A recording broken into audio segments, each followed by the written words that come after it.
In a machine department of a factory there are 5 identical machine. तो बेटा हमारे पास 5 बराबर मशीनें हैं। तो अगर आपको कोई खर्चे पूरे डिपार्टमेंट के बताए जाए तो इसका मतलब वो कितनी मशीनों के हैं? 5 मशीनों के। From the particulars given below prepare the machine hour rate for one of the machine. Space of the department पूरा बेटा 10,000 स्क्वायर फीट दे रखा है, जिसमें से आपकी मशीन ने 2,000 स्क्वायर फीट एरिया ले रखा है, स्क्वायर मीटर। और हमने पढ़ा था बेटा रेंट एरिया के हिसाब से बढ़ जाता है। तो अगर जो भी रेंट का खर्चा होगा वो आपकी मशीन पे 2,000 स्क्वायर मीटर का डाला जाएगा। पूरा रेंट तो वो 10,000 स्क्वायर मीटर का है, लेकिन आपकी मशीन पे मशीन आ रेट की कैलकुलेशन के लिए 2,000 स्क्वायर मीटर पे वो रेंट डाला जाएगा। कॉस्ट ऑफ मशीन है बेटा 20,000। ये एक मशीन की बात है, सारी मशीनों की नहीं लिखी हुई। कॉस्ट ऑफ द मशीन, एक मशीन की कॉस्ट है 20,000, जिसकी स्क्रैप वैल्यू है 300 रुपए और लाइफ आपको दे रखी है 13 साल। तो डेप्रिसिएशन पर ईयर आएगा। और क्वेश्चन ने यहाँ पर वैसे आपको एक रेट भी दे रखा है। डेप्रिसिएशन किस रेट पे लगाना है? 7.5%। तो बेटा आप 13,000 के ऊपर अपनी कॉस्ट के ऊपर सीधा सीधा 7.5% के हिसाब से डेप्रिसिएशन अप्लाई कर रहे हैं। Normal running hours of the machine, बेटा हमारे पास 2,000 घंटे अवेलेबल है। तो अगर आपको मशीन रेट निकालना है तो आप अपने सारे खर्चों को 2,000 घंटों से डिवाइड करोगे। एक मशीन एक साल में 2,000 घंटों से काम 2,000 घंटे के लिए काम करती है। Power consumed as shown by the meter, तो जितना मशीन चलेगी उसके अकॉर्डिंग बेटा आपने पावर कंज्यूम करनी है। पूरे साल में कितनी मशीन लगी है बेटा? कितनी पावर लगी? 3,000 बाय द मशीन। मशीन से नहीं, सारी मशीनों का भी नहीं है, एक मशीन की पावर दे रखी है बेटा। कितना? 2,000 घंटों में। तो पर आवर में हम उसको कन्वर्ट करें। नॉर्मल रनिंग आवर से बेटा 2,000। पावर कंज्यूम हमारे को दे रखी है। Estimated repair and maintenance through out the working life of the machine is 5,200। बेटा पूरी लाइफ का है। पूरी लाइफ पता कितने साल की? तो अगर आप इसको 13 से डिवाइड कर दो तो पर एनम 400 रुपए आ जाएगा। 5,200 पूरी लाइफ का है। Sundry supplies including oil, waste, charges, etc. charged directly to the machine amount to rupees 600 per annum। तो बेटा 600 रुपए आपकी मशीन के ऊपर ये खर्चा आपको लगाना है। इसके अलावा other expenses of the department,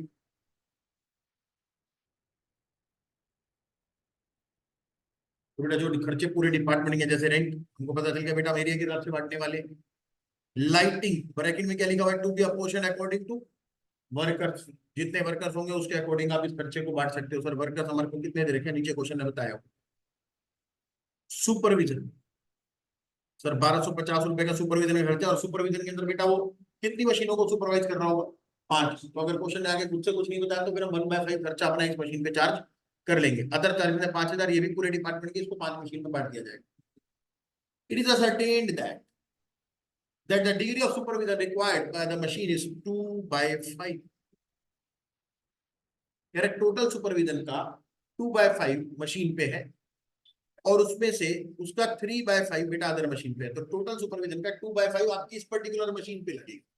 ठीक है, चार्ज कर देंगे। तो वैसे तो सुपरविजन बराबर बराबर करते, लेकिन क्वेश्चन ने खुद बता दिया है कि 2/5 आपको अपनी इस मशीन पे चार्ज करना है।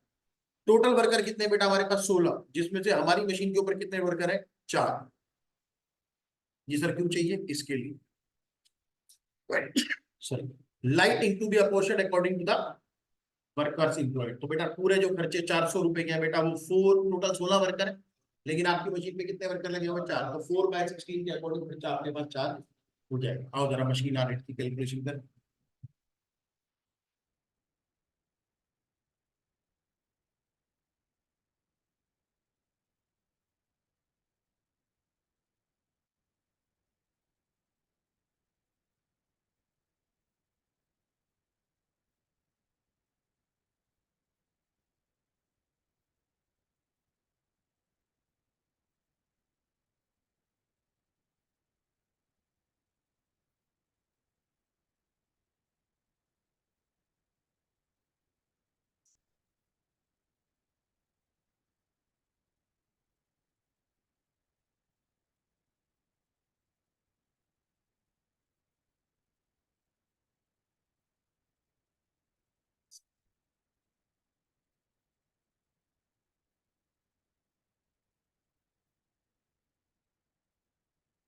तो बेटा फिक्स्ड कॉस्ट में सबसे पहले पहले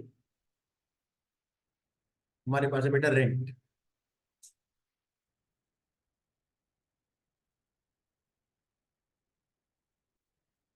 हाँ जी।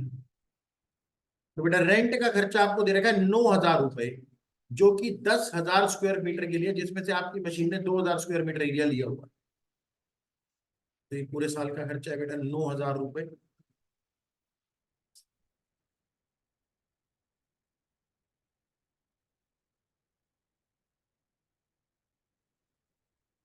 कितना आ गया बेटा, ये 1,800।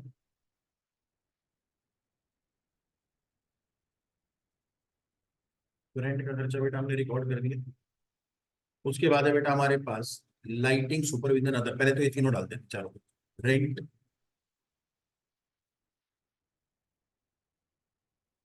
लाइटिंग। सर लाइटिंग का खर्चा हमको दे रखा है टोटल 400 रुपये, जो कि 16 वर्कर के हिसाब से। और आपकी मशीन पे 4 वर्कर है। क्वेश्चन में बोला था to be apportion in the ratio of workers employed. तो वर्कर्स के हिसाब से बेटा आपके पास टोटल 16 वर्कर है, जिसमें से 4 वर्कर आपकी मशीन पे है। तो प्रोपोर्शनेट खर्चा हमारे पास आएगा बेटा 400। हाँ, लाइटिंग के बाद बेटा सुपरविजन। सुपरविजन में से आपकी मशीन पे 2/5 खर्चा डलना है। और सुपरविजन का खर्चा है 1,250, जिसका 2/5। और अदर चार्जेस।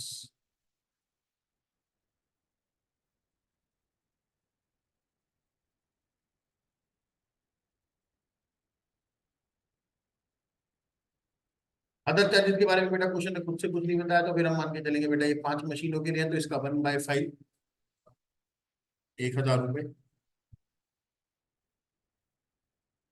इसके अलावा बेटा कुछ खर्चे ऊपर भी दे रखे थे आपको। Depreciation 7.5% per annum. अब बेटा वैसे डेप्रिसिएशन तो वेरिएबल में, फिक्स में, कहीं पर भी क्लासीफाई हो सकता है, नंबर नहीं कटने आपके। ठीक है, लेकिन हमने क्या सीखा था कि अगर डेप्रिसिएशन पर एनम लग रहा हो तो फिक्स पे डाल देंगे, पर आर लगेगा तो वेरिएबल पे डाल देंगे। फिलहाल बेटा मैं इसको यहाँ पे डाल देता हूँ डेप्रीसिएशन।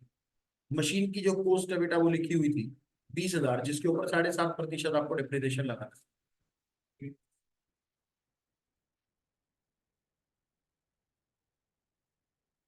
कितना रहा बेटा, 1,500।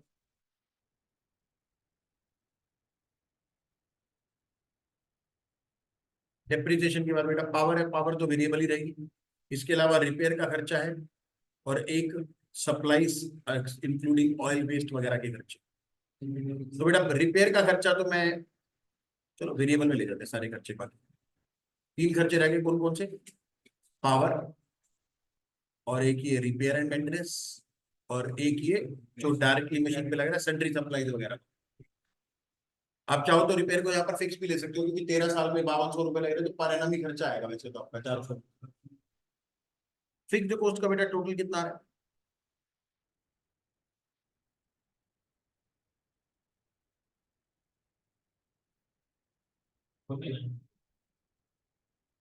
और अगर बेटा मैं इसको मशीन आर से डिवाइड कर दूं, जो कि मुझे बताए गए थे पूरे साल के, कितने?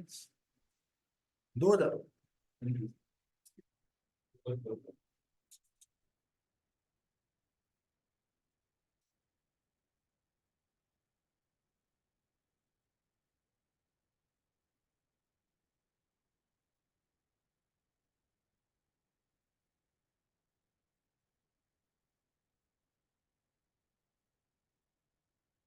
बेटा वेरिएबल कॉस्ट के अंदर सबसे पहले पहले पावर।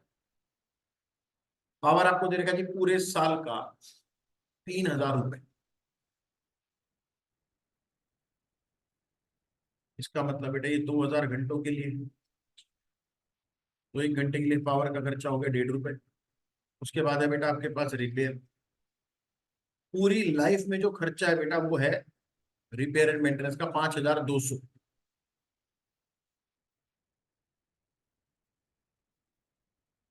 और अगर आप बेटा इसको 13 साल से डिवाइड कर दोगे तो पर एनम आ जाएगा, और हमको चाहिए पर आर। फिर आपको पर एनम वाले खर्चे को 2,000 घंटों से भी डिवाइड करना पड़ेगा। 5,200 रुपये 13 साल का है, तो एक साल का कितना हो गया, 400। फिर 400 का खर्चा 2,000 घंटों में बैठेगा, तो आएगा 20 पैसे पर आवर। एक खर्चा और है बेटा रिपेयर के बाद, sundry supply, oil waste etcetera, 600 रुपये पर है।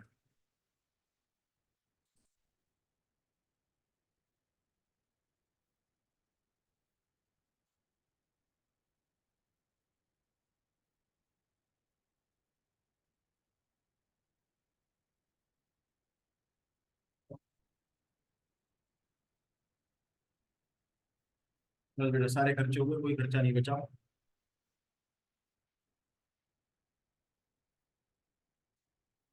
बताओ जी मशीन आ रेट कितना आ रहा है बेटा टोटल?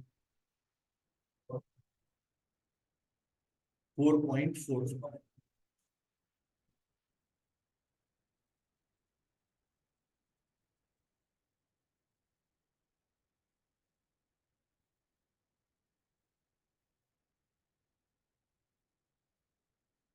अच्छा, अब मेरी बात सुनो।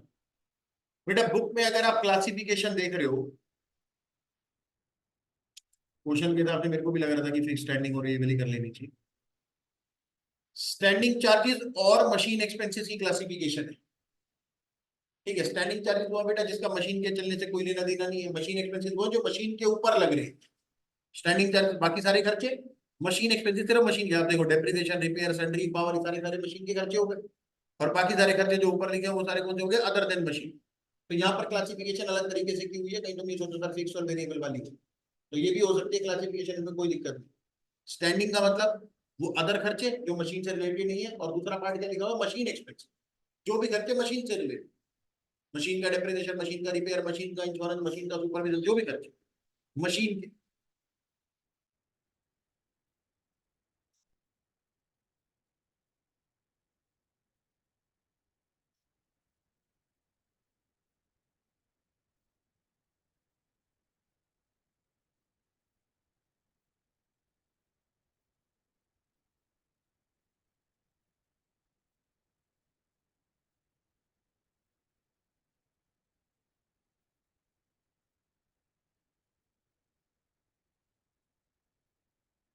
हाँ जी बेटा, सवाल में इंफॉर्मेशन है। The following particulars relate to the processing machine treating in typical material. You are required to calculate the machine rate. तो बेटा हमको मशीन रेट ढूंढना है। टोटल कॉस्ट ऑफ मशीन हमारे पास 10,000 है, लाइफ हमारे को दे रखे 10 साल, स्क्रैप वैल्यू दे रखे 1,000, तो इससे डेप्रिसिएशन निकल आएगा पर एनम। तो अगर आप मान लो यहाँ पर वही वाली बुक वाली क्लासिफिकेशन चलाना चाहते हो, स्टैंडिंग और मशीन, तो ये डेप्रिसिएशन फिर मशीन एक्सपेंस का पार्ट बनेगा। इसका पार्ट बनेगा मशीन एक्सपेंस। वर्किंग टाइम में बेटा आपके पास टोटल 50 हफ्ते हैं, 44 घंटों वाले 2200 घंटे। इसमें से बेटा क्वेश्चन है आपको बताया जी मेंटेनेंस का टाइम जो है वो 200 घंटे, और आपको अगर याद हो हमने नोट में लिखा हुआ है रिपेयर एंड मेंटेनेंस का टाइम आपको नॉन प्रोडक्टिव मानना है। तो वैसे तो आप आपके पास ग्रॉस मशीन आर कितने लिखे हो 22, लेकिन उसमें 200 घंटे तो रिपेयर के हो गए, कितना टाइम बच गया आपके पास?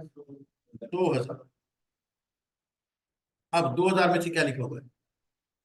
Setting up time estimated at 5% of the total productive time. अब ये आपके ऊपर डिपेंड करता है कि आप सेटअप टाइम को क्या मानते हो, तब आप पता चलेगा प्रोडक्टिव टाइम कितना है। बेटा अगर आपने बोला कि सेटअप टाइम प्रोडक्टिव है, तो पूरे के पूरे 2,000 प्रोडक्टिव है। इसका 5% फिर क्या बनेगा? सेटअप टाइम बनेगा। लेकिन अगर आपने प्रोडक्टिव ही मान लिया, तो लिख के क्या क्या कर लोगे? मान लो आपने इसका 2,000 का 5%, उसके अंदर कैलकुलेशन मिस्टेक है, बता 2,000 का 5% कितना हो जाएगा? 100। अब ये 2,000 का 5% तभी निकल सकता है जब आपने पूरे के पूरे 2,000 घंटे क्या मान रखे हैं? प्रोडक्टिव, क्योंकि इंग्लिश में उसने चार चीख चीख के क्या बोला है। और अगर आप 2,000 का 5% निकाल रहे हो, इसका मतलब पूरे के पूरे 2,000 घंटे क्या है? प्रोडक्टिव है, यानी कि सेटअप टाइम भी क्या है? प्रोडक्टिव है। शब्द समझ में आ रहे हैं? क्या मैं ठीक कह रहा हूं? तो बेटा अगर आप 2,000 का 5% निकालते हो, तो इसका मतलब आपने ये मान लिया है कि सेटअप टाइम क्या हो गया है? प्रोडक्टिव। और अगर सेटअप टाइम प्रोडक्टिव है, तो 2,000 में से माइनस करने की जरूरत ही नहीं है। आप अपने मशीन और 2,000 लेकर के चलो, 100 घंटे की कैलकुलेशन की कोई सेंस नहीं है। ये लाइन खराब होगी फिर, अगर आपने सेटअप टाइम को क्या मान लिया? प्रोडक्टिव। फिर इसका क्या मतलब? जब sir setup time sir productive है, माइनस करना नहीं है, क्या करोगे 100 घंटे? कुछ क्यों मानना पड़े? उसने ये थोड़ी बोला इसको 2,000 घंटों को प्रोडक्टिव मानोगे, तो तुमने माना है। उसने बोला कि 5% टोटल प्रोडक्टिव टाइम का आपको निकालना है। ऐसा भी तो हो सकता है कि मेरा सेटअप टाइम में नॉन प्रोडक्टिव मानू। आपके पास 2,000 घंटे हैं, इसमें से सेटअप टाइम माइनस होगा, और अगर मैं उसको नॉन प्रोडक्टिव मान दूं, क्वेश्चन में तो नहीं लिखा ना सेटअप टाइम प्रोडक्टिव, नहीं लिखा। और अगर मैं इसको नॉन प्रोडक्टिव मान लेता हूं, तो जो यहाँ पर टाइम बचेगा ये प्रोडक्टिव होएगा, ये। और अगर ये प्रोडक्टिव टाइम है, तो फिर सेटअप टाइम इसका 5% है, 2,000 का नहीं। ये तो तुमने कैलकुलेशन अगर 2,000 के ऊपर कर दी, तो तुमने मान लिया कि सेटअप टाइम प्रोडक्टिव है। बताओ, तुम्हारी कैलकुलेशन के हिसाब से हुआ है वो। क्वेश्चन में नहीं बोला कि 2,000 प्रोडक्टिव, क्वेश्चन है तो बोले सेटअप टाइम 5% प्रोडक्टिव। तुमने बोला सर सेटअप टाइम प्रोडक्टिव है तो तुम 2000 का 5% निकालो। तुमने बोल दिया sir setup time non productive है तो ये जो माइनस करने के बाद जो वैल्यू आएगी ना इसका 5% लगेगा। समझ में आ रही है बात? तो सर अगर ये 100 है और सेटअप टाइम 5 है, इसका मतलब ये जो बाकी के जो 2000 घंटे बचे हैं 95 है 105। 105 में से जब 5 माइनस करते हैं तो 100 आता है। तो ये अगर आपने ये कैलकुलेशन चलाई है तो 2000 घंटे फिर आपके क्या हो जाएंगे सर? 2000 घंटे 105 की वैल्यू। फिर से बताओ, दो केसेस हो सकते हैं यहाँ। और बुक की कैलकुलेशन क्यों गड़बड़ बता रहा हूँ? क्योंकि बुक ने दोनों को मिक्स कर दिया है। जो तुम कह रहे हो वही कवर कर दिया। बुक ने 2000 के ऊपर कैलकुलेट कर लिया और नॉन प्रोडक्टिव मान लिया। पॉसिबल ही नहीं है, ऐसा हो ही नहीं सकता। सर आपके पास ग्रॉस आवर्स कितने हैं? 22। उसमें से 200 चले गए, कितने बच गए? अब 2000 घंटे। ठीक है जी। अब ये जो आपके पास अवेलेबल आवर्स है मेंटेनेंस माइनस करने के बाद वो है 2000। इसमें से माइनस करते हैं हम सेटअप। ठीक है, अगर आपने बोला सर 2000 घंटे ही प्रोडक्टिव है यानी कि सेटअप टाइम कैसा है? प्रोडक्टिव। अगर आप सेटअप टाइम को प्रोडक्टिव मानते हो तो इसका मतलब पूरे के पूरे 2000 घंटे क्या हो गए? प्रोडक्टिव हो गए। सर अगर 2000 घंटे प्रोडक्टिव है तो मैं इसका 5% ले सकता हूँ। तो क्वेश्चन ने क्या बोला? 5% ऑफ प्रोडक्टिव टाइम। तो 5% ऑफ प्रोडक्टिव आएगा 100। तो उस केस में फिर आपको माइनस करने की जरूरत नहीं है क्योंकि पूरे के पूरे 2000 घंटे ही आपने क्या मान लिए हैं? प्रोडक्टिव। ये एक ऑप्शन। दूसरे ऑप्शन में क्या कर सकते हैं सर? हमारे पास अवेलेबल टाइम है 2000। ओके, और मैं इसमें से सेटअप माइनस करता हूं और मैंने सेटअप को मान लिया नॉन प्रोडक्टिव। और अगर ये नॉन प्रोडक्टिव है तो इसका मतलब जो माइनस करने के बाद जो टाइम आता है ये प्रोडक्टिव टाइम हो जाता है मेरा।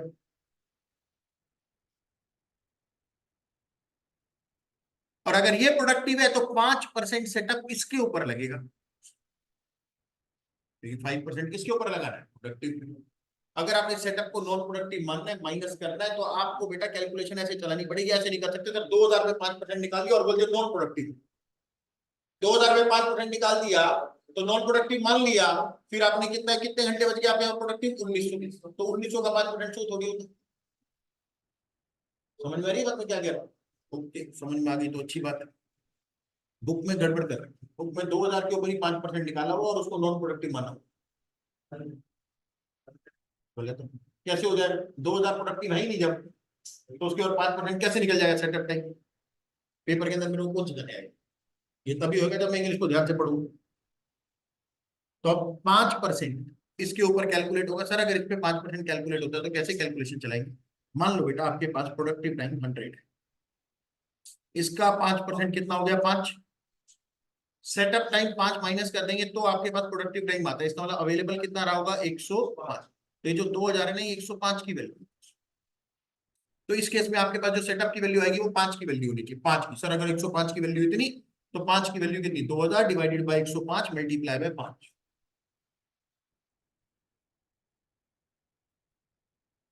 तो सेटअप टाइम आएगा बेटा 2000 डिवाइडेड बाय 105 मल्टीप्लाई बाय 5। बताओ 10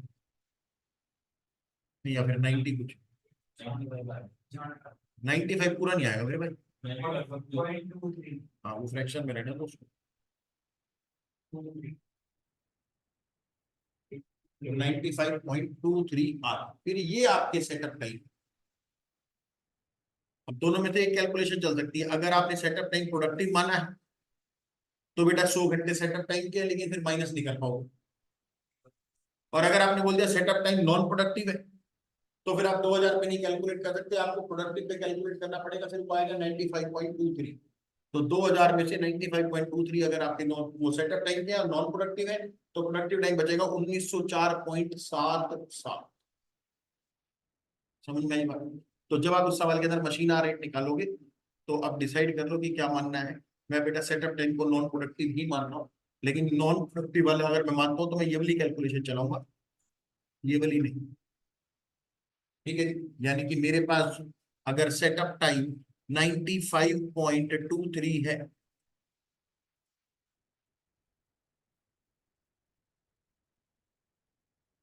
तो मेरे पास प्रोडक्टिव टाइम बचेगा बेटा 1904.77। इसका 5% आएगा ये। ठीक है जी, तो हम इसको चला रहे हैं, इसको नहीं। चलो, इलेक्ट्रिसिटी यानी कि पावर वेरिएबल खर्चा हो गया बेटा, मशीन खर्चों में डाल देना। डेप्रिसिएशन भी मशीन एक्सपेंस हो गया, मशीन का मेंटेनेंस भी मशीन एक्सपेंस में चला जाएगा अगर दे रखा होगा तो। केमिकल रिक्वायर्ड वीकली, ये भी बेटा आपका मशीन एक्सपेंस में चला जाएगा। मेंटेनेंस कॉस्ट पर ईयर, अच्छा केमिकल वीकली है बेटा, वीकली क्या बचा, 52 होते हैं बेटा। तो वीक कम कर 360 तो इसलिए लेते हैं, हर महीने में 30 दिन मान ले तो 52 की जगह 50 वीक कर देगा, 14 दिन गायब होते हैं, उसमें 4 ही दिन गायब होते हैं, 4-5, 52 वीक्स बेटा। साल में 52 हफ्ते होते हैं, इसमें क्यों वाली जगह कहीं पे लिखा हुआ है तो बेटा मैं 50 लूंगा, कहाँ पे लिखा हुआ? अच्छा भाई 50 है, नहीं लिखा होता तो 52, यहाँ पे लिखा हुआ है तो 50, इसमें क्वेश्चन का ही नहीं। इसीलिए नहीं कि हम राउंड ऑफ करके ले रहे, क्वेश्चन में लिखा हुआ 50। तो वर्किंग टाइम 50 हफ्ते हैं तो बेटा 50 हफ्ते लेंगे, 50 हफ्तों के ऊपर ये 20-20 रुपए का आपका केमिकल का खर्चा लगेगा पूरे साल का। मेंटेनेंस का खर्चा दे रखा है आपको 1200 रुपए पूरे साल का। Two attendants control the operation of the machine together with 6 other machine. तो ये वाला खर्चा भी बेटा आपका सीधा सीधा मशीन के साथ ही रिलेटेड है, क्योंकि अटेंडेंट तो मशीन पे ही काम कर रहा है। लेकिन इस वेजेस किसके, वेजेस ध्यान से समझो क्या लिखा हुआ है, two attendants control the operation of the machine together with 6 other machine, यानी कि 2 वर्कर की जो सैलरी है वो 7 मशीनों को संभालने के लिए। 2 वर्कर है आपकी मशीन को संभाल रहे हैं, साथ में 6 और मशीनों को संभाल रहे हैं, 6 और, तो टोटल मशीनें कितनी हो, 7। तो वर्कर की जो सैलरी है वो 7 मशीनों के लिए है, और अगर आप एक मशीन के लिए ढूंढोगे तो फिर आपको 7 से डिवाइड करना पड़ेगा, तो मेरी बात। और उनके जो वेजेस दे रखे हैं बेटा वीकली, वो है 140 रुपये। Departmental overhead allocated to the machine, ये खर्चे बेटा डिपार्टमेंट वाले हैं, तो आप इसको स्टैंडिंग खर्चा ले सकते हो। कौन सा? बाकी सारे मशीन, और ये वाला खर्चा कौन सा हो गया, स्टैंडिंग। और जरा करें इस पे calculation, computation of machine hour rate.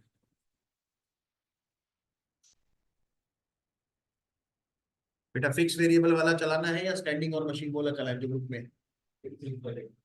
Fixed variable चलाओगे तो फिर वेरिएबल को हम आराम में कन्वर्ट करते हैं, बुक वाला चलाओगे तो स्टैंडिंग वाला खर्चा एक नजर आएगा, बाकी सारे खर्चे मशीन के खर्चे हैं। आप उसको टोटल टोटल लिख के लास्ट में मशीन आर से डिवाइड कर सकते हैं, ये ज्यादा आसान है स्टैंडिंग वाला। इसके अंदर आपको पर आर की जरूरत नहीं पड़ेगी, लास्ट में आप सीधा पर आर कर सकते हैं। ठीक है, अभी करना चाहते हो तो अभी भी कर, मन computation of machine hour rate.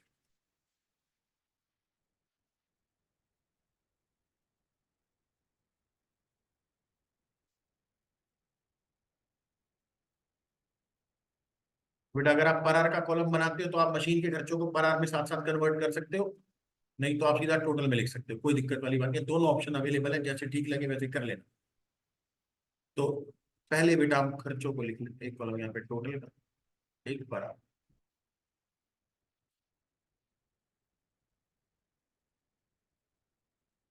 बेटा खर्चों में सारे खर्चे पहले, हमारे पास स्टैंडिंग खर्चा सिर्फ एक ही है 2000,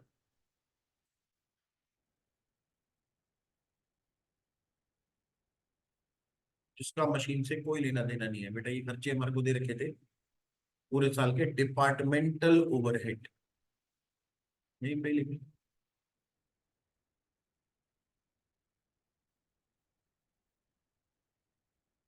बेटा अगर आप इसको डिवाइड कर दो मशीन आवर्स से, मैं मशीन आवर्स प्रोडक्टिव वाले लूंगा, और हमारे प्रोडक्टिव आवर्स 1900 नहीं आएंगे, हमारे नहीं 1904.77, हमने तो नॉन प्रोडक्टिव माना ही है उसको, तो नॉन प्रोडक्टिव माना, लेकिन हमारे आर्स 100 नहीं बन रहे, हमारे आर्स कितने बनेंगे 95.23। 100 घंटे तभी बन सकते हैं जब वो प्रोडक्टिव हो, और अगर प्रोडक्टिव है तो फिर माइनस क्यों करना। हम डिवाइड करेंगे बेटा 1904.77 से 1.0499, 05 ही करते थे, 99 करते। उसके बाद मशीन कॉस्ट, बेटा मशीन एक्सपेंसेस, सारे के सारे खर्चे मशीन से रिलेटेड। अब हमने यहाँ पर बेटा पर आवर का कॉलम बनाया, तो हम पर आवर में कन्वर्ट करते जाएंगे साथ साथ सारे खर्चे। मशीन के खर्चों में बेटा सबसे पहले हमारे पास है डिप्रिसिएशन। कॉस्ट है बेटा 10,000, लाइफ है हमारे पास, स्क्रैप वैल्यू है 1,000 और लाइफ है 10,000 10 साल। अब 900 रुपए पर एनम डिप्रिसिएशन आ गया बेटा। ठीक है, अब अगर आप चाहो तो बेटा सारे खर्चे टोटल में लिखना चाहते हो तो आप टोटल में लिख लो, बाद में आप पर आवर में कन्वर्ट कर लेना, लेकिन हम उसको सारे को कन्वर्ट कर रहे हैं तो हम इसको भी डिवाइड करेंगे बेटा 1904.77।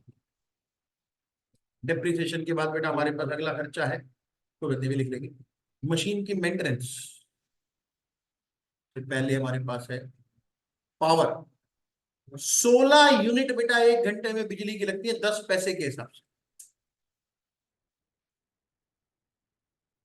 16 यूनिट बिजली की लगती है 1 घंटे में 10 पैसे के हिसाब से। एक बात बताओ बेटा, पावर कितने घंटों में लग रही होगी? पूरे 2000 घंटों में, 2200 घंटों में, या 1904.77? मशीन जब रिपेयर पे तब भी मशीन पावर कंज्यूम कर रही है। कहाँ है वर्किंग टाइम? बेटा हमने खुद कैलकुलेशन करी है ये सारी, 2200 में से 200 घंटे हटाए हैं रिपेयर के। हाँ, तो मैं ये पूछ रहा हूँ बेटा कि पावर जो लगेगी वो कितने घंटों में लगाए? मेरे पास 3 अलग अलग टाइम है, 2200 घंटे टोटल थे, 200 घंटे रिपेयर के थे, फिर 95.93 घंटे सेटअप के थे। तो 2200 घंटों पे लगाए, 2000 घंटों पे लगाए, 1904.77 पे लगाए। तो 200 घंटे में कभी पावर नहीं लग सकती, 200 घंटे कभी भी आपके प्रोडक्टिव नहीं हो सकते, हमेशा नॉन प्रोडक्टिव, नो पावर है। अब सेटअप टाइम के बारे में होता है कि सेटअप टाइम का मतलब मशीन को रेडी करना। हो सकता है उस समय पावर लग भी रही हो सकता है पावर ना लग रही। हम क्या करते हैं, अगर बेटा आपने सेटअप टाइम को प्रोडक्टिव माना होता तो मान लेता कि पावर भी लगी है, ऐसा मान लो। ये कौन मान लेता है? अकाउंटेंट। ये किस मशीन के टाइप के ऊपर डिपेंड करता है। अब यहाँ पर बेटा हमने सेटअप टाइम को क्या लिखा है? Non productive. तो मैं मान रहा हूँ कि उसमें पावर कंज्यूम नहीं है, क्वेश्चन है तो बताइए, लेकिन क्वेश्चन ऐसा बोल सकता है कि पावर लग रही है। सेटअप टाइम बेशक से प्रोडक्टिव नहीं है, लेकिन फिर भी उसमें पावर लग रही है। इसका मतलब जो बिजली का बिल आएगा ना, फिर वो सेटअप टाइम को इंक्लूड करके आएगा, यानी कि 2000 घंटे का बिजली का बिल आता। शब्द समझ में आ रहे हैं? क्वेश्चन बोल सकता है सेटअप टाइम तो नॉट प्रोडक्टिव कंज्यूम पावर। मैं से थोड़ी जिम करूंगा मुश्किल, ये क्वेश्चन बताएगा। क्वेश्चन ऐसा बोल सकता है, मैं ये कह रहा हूं। क्या बोल सकता है? कि सेटअप टाइम बेशक से नॉन प्रोडक्टिव है लेकिन पावर कंज्यूम करता है। उल्टा भी बोल सकता है, सेटअप टाइम बेशक से प्रोडक्टिव है लेकिन पावर कंज्यूम नहीं करता। इसका मतलब बिजली का बिल का जो खर्चा निकलेगा ना बेटा, आपको ढूंढना पड़ेगा। इस सवाल में ढूंढने की चिंता नहीं करनी।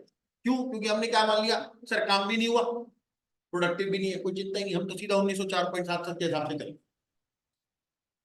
सर इससे क्या फर्क है? कैलकुलेशन हिलती है बेटा। अभी क्वेश्चन ने आपको बताया है कि 1 घंटा बिजली चलती है, मशीन चलती है तो 16 यूनिट बिजली लगती है 10 पैसे के हिसाब से, यानी कि हर घंटे में 1 रुपए 60 पैसे की बिजली लग रही है। हर घंटे में 1 रुपए 60 पैसे की बिजली लग रही है। इस सवाल के अंदर बेटा आपके पास ना 4 केस हो सकते हैं कि आपका जो सेटअप टाइम है अगर वो प्रोडक्टिव मान लिया जाए। अब मैं ये वाले केस पे नहीं जा रहा कि इस वाले केस को देख, मैं इसी कैलकुलेशन में लेके चल रहा हूँ, ठीक है? इसी कैलकुलेशन की बात कर कि अगर मेरा सेटअप टाइम प्रोडक्टिव है तो इसका मतलब आप सेटअप टाइम को इंक्लूड करके डिवाइड करोगे, टोटल कितने घंटों से डिवाइड करोगे सर? 2000। कितने घंटों से डिवाइड करोगे? 2000। ओके सर, कोई भी खर्चा होगा वो 2000 से डिवाइड होएगा। और अगर आपका सेटअप टाइम नॉन प्रोडक्टिव है तो इसका मतलब वो तो फिर हम माइनस कर देंगे, हमारे लिए प्रोडक्टिव टाइम कितना बचेगा फिर? 1904.77। क्या मैं ठीक कह रहा हूं? कोई भी खर्चा होगा फिर प्रोडक्टिव टाइम 1904.77 से डिवाइड होगा। मुश्किल चीज तो नहीं बताने लग रहा मैं? ठीक है, डिवाइड किससे करना होता है? Productive time. अब मैं बोल रहा हूं सेटअप टाइम पावर कंज्यूम करता है। सेटअप टाइम में पावर लगती बेटा, अगर सेटअप टाइम में पावर लगती है तो कितने घंटों का बिल आएगा? सर पूरे 2000 घंटों का बिल आएगा, क्योंकि 1904 घंटे में तो प्रोडक्टिव है ही है, उसमें तो मशीन चलनी ही चलनी है, उसमें तो बिजली का बिल आना ही आना है। और अभी अभी आपने क्या बोल दिया सवाल ने कि सेटअप टाइम प्रोडक्टिव, और अगर सेटअप टाइम प्रोडक्टिव है तो बिजली का बिल आएगा पूरे 2000 घंटे के लिए, 95 घंटों के लिए भी, 1904 घंटों के लिए भी, टोटल 2000 घंटे के लिए बिजली का बिल आएगा। और अगर सेटअप टाइम में पावर कंज्यूम नहीं होती तो सर सिर्फ 1904 घंटों का बिल आएगा। तो बिजली का बिल कितने घंटों का आएगा ये इस बात पर निर्भर करता है कि पावर कब लग रही थी कब नहीं लग रही थी। डिवाइड कितने घंटों से डिपेंड करना है ये इस बात पे डिपेंड करता है कि वो प्रोडक्टिव था या नॉन प्रोडक्टिव। ठीक है, अब इन चारों केसेस के अंदर क्या क्या पावर का खर्चा आता है पावर का जरा देखिए। सर अगर सेटअप टाइम में पावर लग रही है तो बिजली का बिल पूरे 2000 घंटों का आएगा, पहले समझो बाद में लिखना। अगर setup time productive sorry power है सेटअप टाइम में तो कुछ बिजली का बिल पूरे 2000 घंटों का आएगा। हर घंटे पे 1 रुपए 60 पैसे की बिजली लगेगी। और क्योंकि सेटअप टाइम प्रोडक्टिव भी है तो खर्चा डिवाइड भी किससे किया जाएगा, पूरे 2000 घंटों। क्या मैं ठीक कह रहा हूं? आपको प्रोडक्टिव टाइम से डिवाइड करना होता है, सेटअप टाइम भी प्रोडक्टिव है तो पूरे 2000 घंटों से डिवाइड होगा। अब इसमें क्या हुआ, क्योंकि पावर भी लग रही है और सेटअप टाइम प्रोडक्टिव भी है तो दोनों चीजें 2-2000 घंटे में लग रही है, यानी कि 1 घंटे का रेट वही का वही रहा है, 1 रुपए 60 पैसे। आपको ये कैलकुलेशन करके दिखाने की जरूरत नहीं। अच्छा अगर मान लो बेटा पावर नहीं लग रही होती तो बिजली का बिल कितने घंटों का आता? सर 1904.77 घंटों का बिजली का बिल आता। हर घंटे पे 1 रुपए 60 पैसे की बिजली लगती। और अगर प्रोडक्टिव भी नहीं है तो डिवाइड भी कितने घंटों से होता? इसमें भी टाइम सेम हो गया तो रेट वही का वही रहा, 1 रुपए 60 पैसे। इसीलिए मैं ये अज्यूम करने के लिए बोलता हूं कि अगर सवाल में आपको सेटअप टाइम प्रोडक्टिव दे रखा हो तो आप मान लेना कि उसमें पावर लग रही है, क्योंकि उससे फिर रेट चेंज नहीं होता, आपको करने की जरूरत नहीं पड़ेगी, आप सीधा 1 रुपए 60 पैसे लिख दे। अगर आपने सेटअप टाइम को नॉन प्रोडक्टिव ले रखा है तो आप ये भी मान लो कि उसने उसके अंदर पावर भी नहीं लगाई, क्योंकि उसमें भी रेट चेंज नहीं होता। रेट चेंज कब हो जाता है, क्वेश्चन बेशक से आपको चीख चीख के बोल भी रहा है कि पावर का खर्चा 1 रुपए 60 पैसे पर आ रहा है, लेकिन आप उसको लिख नहीं पाओगे 1 रुपए 60 पैसा कब, अगर सेटअप टाइम में पावर नहीं लग रही लेकिन वो प्रोडक्टिव है। तो क्या होगा, सर पावर नहीं लग रही तो बिजली का बिल तो आएगा सिर्फ 1904.77 घंटों का, क्योंकि सेटअप टाइम में तो पावर नहीं लगी।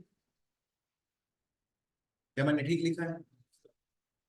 94 आवर्स 95 आवर्स में तो पावर नहीं लगी, तो इतने घंटों का बिजली का बिल आएगा। हर घंटे पे 1 रुपए 60 पैसे के हिसाब से पेमेंट करेंगे, लेकिन जो भी टोटल बिजली का बिल होगा वो डिवाइड कितने घंटों से होगा? सर टाइम तो प्रोडक्टिव माना हुआ तो डिवाइड किससे करना पड़ेगा? 2000 घंटों से। अब रेट बदल जाए तो आप सीधा 1 रुपए 60 पैसे नहीं लिख सकते, चाहे क्वेश्चन में दे रखो पावर 1 रुपए 60 पैसे 1 घंटे की, आप नहीं लिख सकते। क्यों नहीं लिख सकते? क्योंकि बेटा जितने घंटों में वो खर्चा लग रहा है और जितने घंटों में वो बट रहा है वो दोनों अलग अलग है। कितना आ रहा है रेट? 1.5523। और अगर ऊपर वाला केस, सर सेटअप टाइम में पावर तो लग रही है, इसका मतलब बिजली का बिल तो पूरे 2000 घंटों का आएगा, लेकिन सेटअप टाइम नॉन प्रोडक्टिव है, तो डिवाइड करते नहीं आप केवल 1904.77 घंटों का इस्तेमाल करोगे।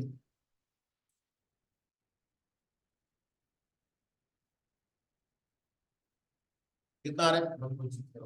1.67 68 कर लो फिर। इसका मतलब अगर तुमने इस सवाल में गलती से ये मान लिया ना कि सेटअप टाइम तो नॉन प्रोडक्टिव है, वो तो हमने मान ही लिया सेटअप टाइम तो नॉन प्रोडक्टिव है, लेकिन पावर लग रही है। सर बिजली का बिल ना पूरे 2000 घंटों के लिए आएगा, फिर तुम्हारे को कैलकुलेशन भारी पड़ जाएगी यार। फिर तुमको ये कैलकुलेशन करके दिखानी पड़ेगी ये वाली। सर 2000 घंटे बिजली का बिल आएगा 1 रुपए 60 पैसे के हिसाब से आएगा, लेकिन बटेगा कितने मूल्य तो 4 रुपए 75। मैं ऐसा क्यों करूं? मैं ये मान लूं सीधा 1 रुपए 60 पैसे लिख दो। चार केस हो सकते, productive power, productive no power, non productive power, non productive no power. आ जाओ, मैं पावर सीधा लिख रहा हूँ 1 रुपए 60 पैसे। और ऐसा मैं कैसे कर सकता हूँ, क्योंकि सेटअप टाइम नॉन प्रोडक्टिव है और मैंने यही मान लिया है कि पावर नहीं लग रही है तो रेट सेम रहेगा। नहीं अजम्पशन दिख रही, कैलकुलेशन ही दिख रही। अजम्पशन क्या अजम्पशन है कि सेटअप टाइम में पावर कंज्यूम नहीं।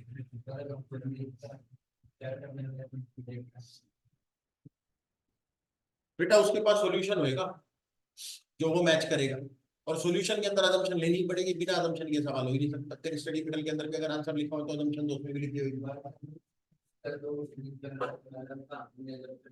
बेटा जहां पर अजम्पशन होती है ना, फिर वहां पर अगर 2-3 अजम्पशन पॉसिबल हो तो उसके पास 2-3 सॉल्यूशन हो। फिलहाल चिंता इस अजम्पशन की मत करो, चिंता इस 100 घंटे के बारे में करो जो स्टडी मेटेरियल में क्वेश्चन गलत करा हुआ है। नहीं, क्योंकि अगर इंस्टीट्यूट ने उसके हाथ में सही में सॉल्यूशन थमाया तो वो यही वाला सॉल्यूशन ना थमा दे। हाँ, इसमें तो 19 वाला छाप रखा है ना, तो गलत है, वो तो मैं साबित कर चुका हूँ। वो तो इंग्लिश के हिसाब से मैच ही नहीं होता। बेटा मेरा तो सही है ये, मैं तो यही करवाता हूँ हर बैच में। आज के बैच में पहली बार नहीं करा, मेरे को पता है क्लास में गलत है।